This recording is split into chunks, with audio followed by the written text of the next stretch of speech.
was a BB King quote. That's one of my favorites. Someone asked him, "Why do you practice?" And he said, "Because I'm still hearing improvements."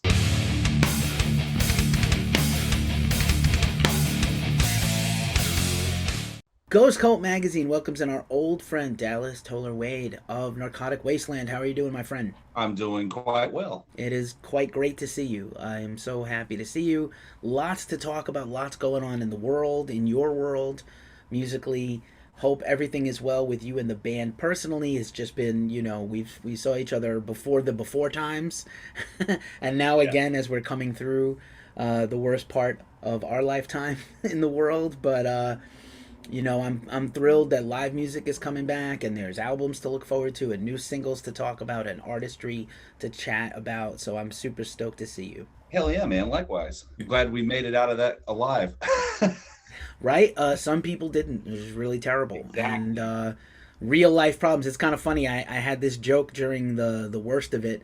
I was like, all these years of like death metal and black metal and all these morbid topics about plagues and viruses, they came true. They come true. Just like, sometimes horror movies have basis in real life, and it's the same thing with this. Yeah. Here we are on the other side.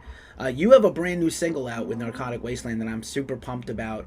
I know it marks kind of a change for you, slight change for you musically, but not really. I didn't think it was that big a departure. I think maybe some other people in the media, my peers, are making more about it than it is. I think it's a killer song. Let's talk about this brand new single, The Best Times Have Passed, which is very ominous sounding. Oh, thanks. Yeah, I think everybody has those kind of days or moments in their life where they just feel a little beat down by everything. And one of the ways I've always kind of dealt with those sort of feelings is to put it into a musical form. And that's kind of what was going on. And, I was just kind of feeling a little down, had a lot of life changes personally, not necessarily all bad ones, but different indeed. And, so adjusting to all that. And then of course, everything, the Twilight Zone episode that we've been in the past 2-3 years, you know, that combined with that, there's probably a little bit of that in there as well. And, at least one song on the album, we like to do a lot of variety of stuff. I mean, we've got like some, crazy, fast, technical, brutal. I think that's what they're calling it nowadays. For me, it's just all punk rock. But, I like to have things a little, some different songs, some different atmospheres, some different vibes throughout. If you're listening to, like the whole album, which eventually that'll be out in 2023. But there's always been a song that was a little bit more just kind of rocking, you know what I mean? We usually have at least one or two of those on each album so far. And it's just one of those moods that ends up hitting you. You pick it up, you just start jamming, and it's kind of simplistic, but it just feels right. It sounds right. Right on. It's so sinister sounding. I love the beat and the rhythm and the riff. It's just so evil and even keel. And listen, like everybody knows I just think as the choice of the first new piece of music they've heard in a while, they're like, oh, look at this. But I think, obviously people know what you can do. You're not running away from death metal or technical death metal or whatever. The most brutal everything. Like, you need variety. I think the best, most brutal, most bludgeoning bands would tell you, like, a good album has a mix of things and is not just one mode the whole way. It can get monotonous.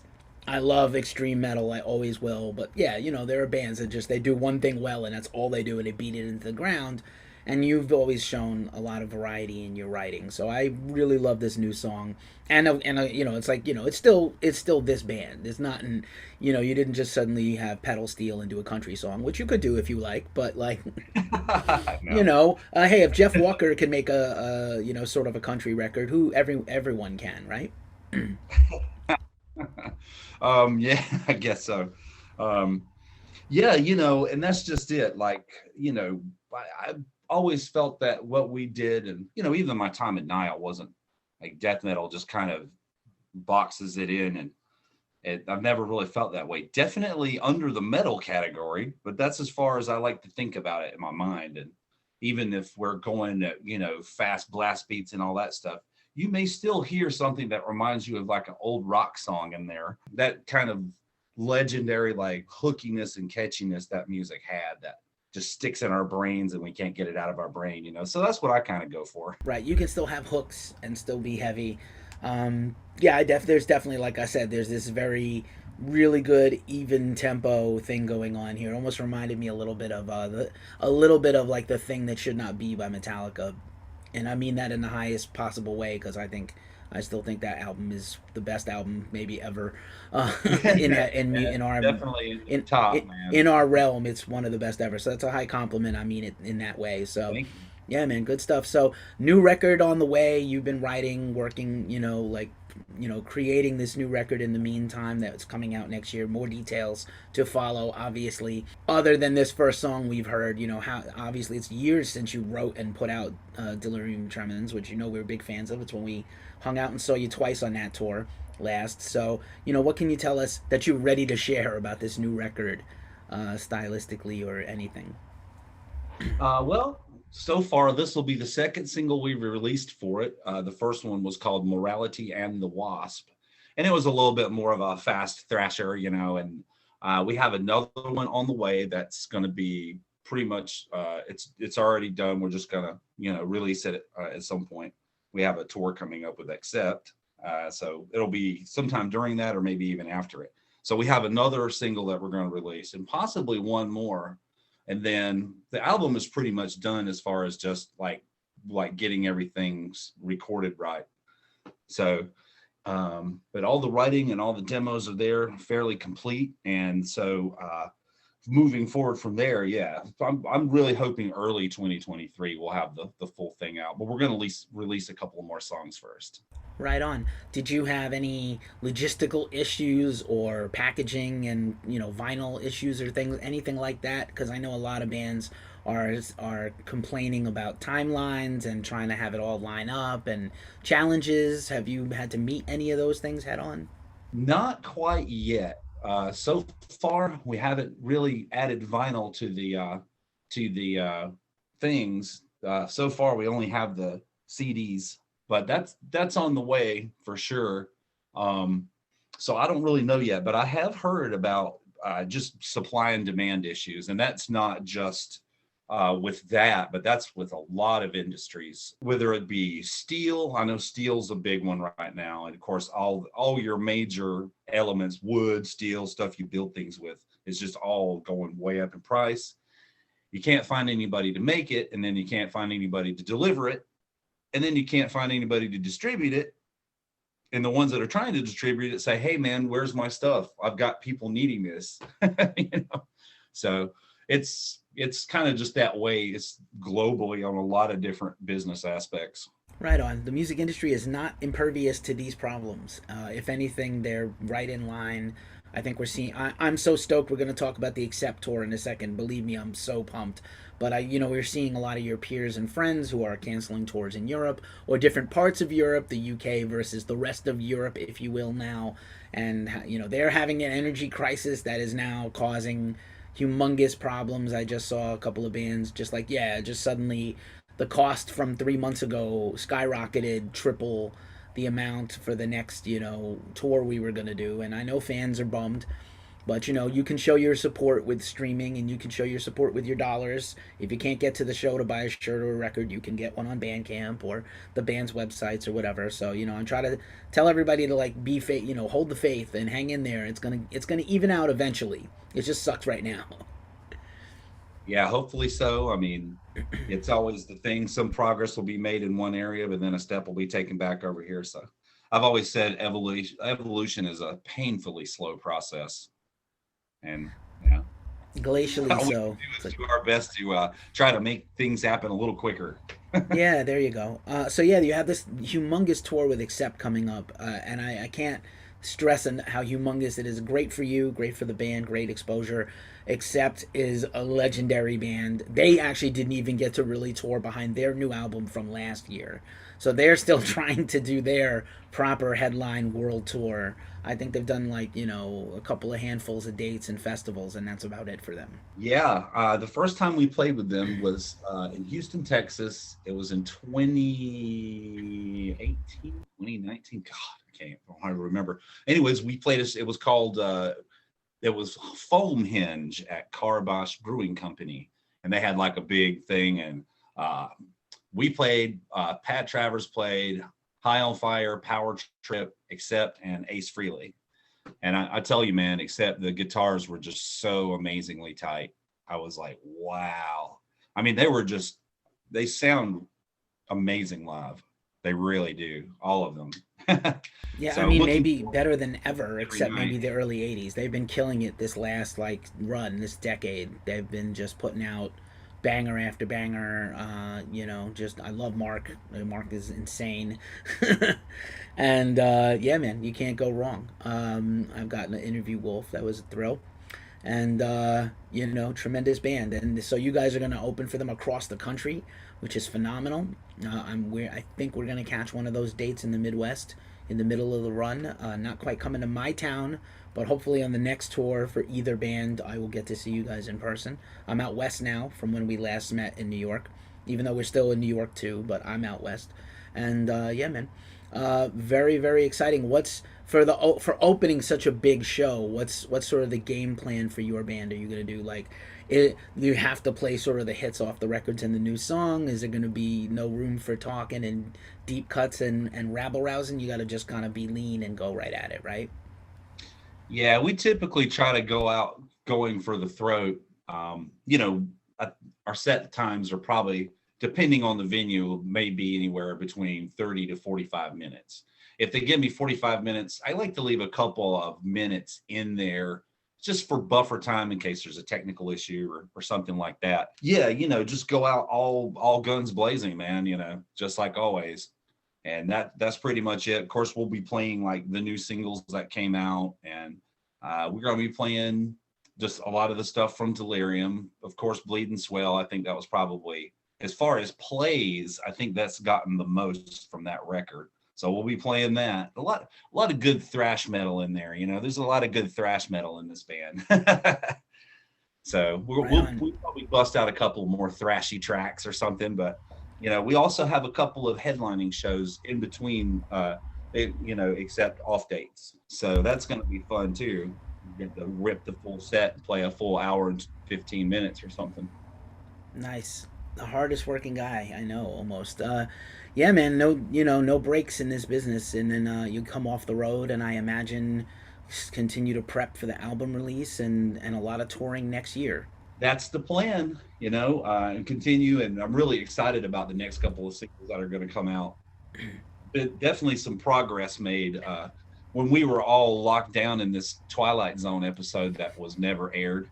Um, I did a lot of practicing, took lessons, started giving lessons, and continued to write on the album and work on and off. And I was deemed essential at the time, so I had a job and all that, so I was okay. And I just kept plugging away at it, man. It's all you can do.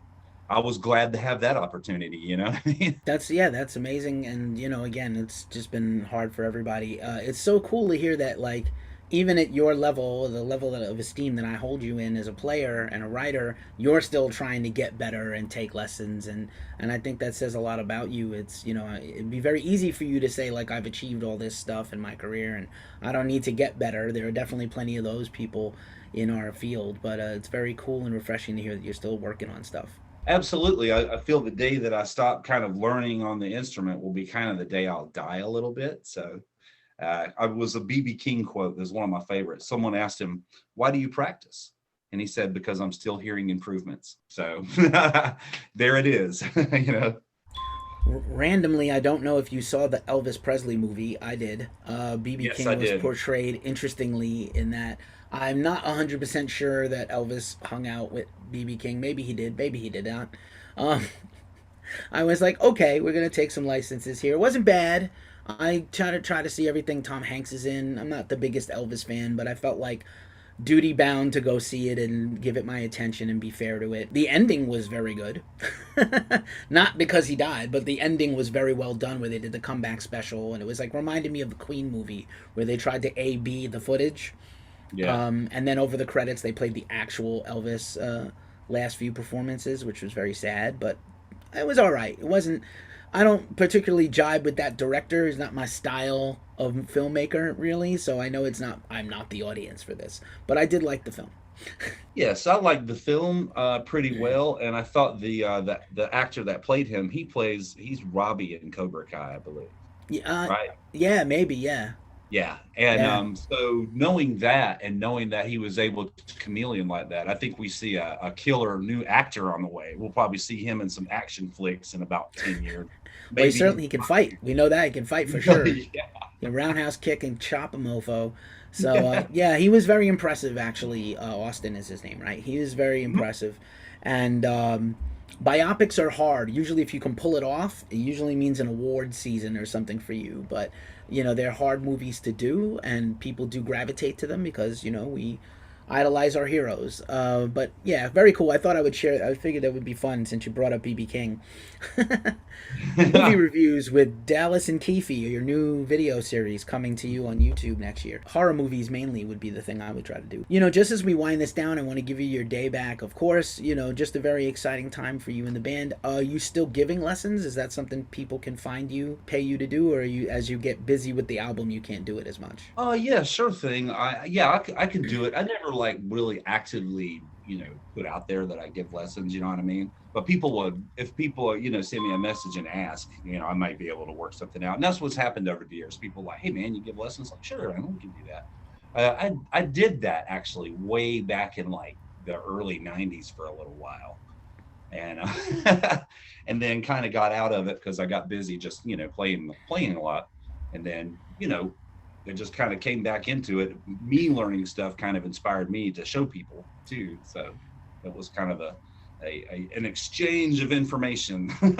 Nice. Well, I imagine when you're on tour, especially on a headline tour, people get a little more personal time with you.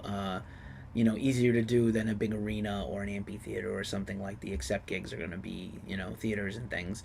But yeah, of course, you know, if anybody, you know, you're very approachable. I always found you, even before we ever met professionally, I always found you to be very accessible and cool in person. So if people want to come up to you and try to get some time with you, that's the way to do it. Yeah, pretty much. Yeah, I'm usually hanging out. I like to watch the show and stuff. So talk to people.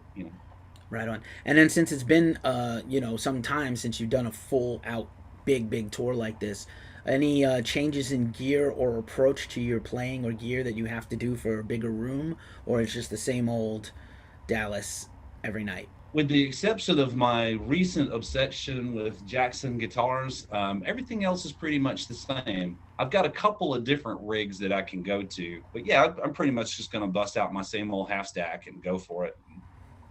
Pretty much, yeah, you're pretty much the same old guy with a shinier guitar. Nice. What Jacksons are you playing lately? Well, I have a Rhodes V that I have for the D sharp stuff, and then I have a King V for the D standard, and I absolutely love them. And what started this is I picked up a King V and I found one in a pawn shop, which is one down the street. Every now and then I'll be like, no, what the hell? Let's see what they've got. Whether it be that or games or something. I go in there and I'm looking at this thing. I was like, oh wow, it's a Jackson V. Let me check it out. And it just played amazing. I'm like, yep, I shouldn't have walked in here. This is coming out with me. I got a killer deal on it, and I took it home and I was just like, man, this thing is nice. Like nicer than some like $1,000 guitar, even as far as the way it played, the way it sounded. I was like, wow. So and then that was an obsession, and then more and more just started arriving. It's interesting. I always like Jackson guitars, like the feel, but I always hot and cold on their pickups for some reason. Like the V's particularly have good, like whatever it is, the house pickup that they use is better than, let's say, the Kelly or some of their other models. I felt they're a little wimpy tone wise, but also I'm no virtuoso player. I'm just talking about my own little space and what I like, but you know, I imagine you could either put your own pickups in there if you want to, or you know, rewire them, have them done for you. Yeah, pretty much. I mean, they either have the Dogtown custom shops, which I'm endorsed with. They're like custom shop pickups. So any of my guitars is either going to have that, or it's going to have a Duncan JB Jazz set in it. That's usually my go-to. Other thing that I do, this has got the Dogtowns in it. I've been practicing on this one a little bit today. But notice the volume knob is gone, and that's because it's in the damn way. So it gets in the way of my hand. So I don't use the tone knob. I just eliminate that, and I put the volume knob where the tone knob goes, and bada bing. Then the switch is right there. You don't have anything in the way of the switch. Right on. Well, you're very tall and lanky, so you have these very big Jimmy Page arms that I feel like you probably like Yeah. smash into your buttons and knobs anyway. So good for you. Nice. I like the economy of that idea. That's good advice for people. Take it into Yeah, and account. I see it with some players. Like some players, they like the knob there because they're using it a lot, and then some players are like, "That's just in the way." That's a good way to eliminate it, especially if you don't need the tone knob. Just get rid of it. Remember back to when guitars didn't even have the plug on the side and it was like sticking out of the front and you would mash your wrist into the plug and damage your jack. Remember that? I do. It was Oh yeah, well, terrible. these are notorious too because where they put them. Now on the Jacksons that are up, they go Yeah. up here in the horn and kind of out of the way, but you have to replace these on an Ironbird often because it's always resting on it. You need an angle jack. That's it. Yeah. Like, let's get some jack innovation here, guitar companies. Help us out. Yeah, Uh, it's 2022 and you guys are using that same crappy one from the damn from war times. well, it's kind of like the headphone jacks in like whatever musical player you have. Now it's our phones, but it used to be Discman or Walkman, and they would always break. That was like the one thing that would short out first would be either the wire or the jack because just motion and movement. And then I was like, oh, these things are made like they're made to be replaced. It's a part they could do better, but they don't.